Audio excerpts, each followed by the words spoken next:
Service in Charleston has issued a severe thunderstorm warning for portions of Bryan County in southeastern Georgia, Screven County in southeastern Georgia, Evans County in southeastern Georgia, Liberty County in southeastern Georgia, Bullock County in southeastern Georgia, Jenkins County in southeastern Georgia, Candler County in southeastern Georgia, Long County in southeastern Georgia, Patnell County in southeastern Georgia, until 5:45 p.m. Eastern Daylight Time.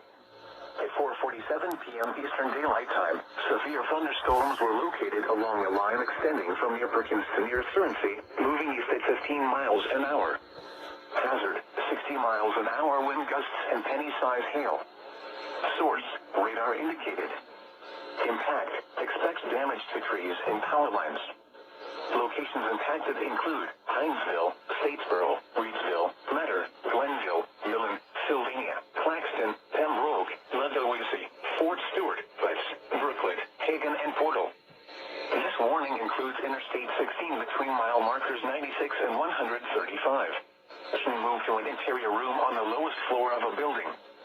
Report damage directly to the Charleston National Weather Service at 888-383-2024 when it is safe to do so.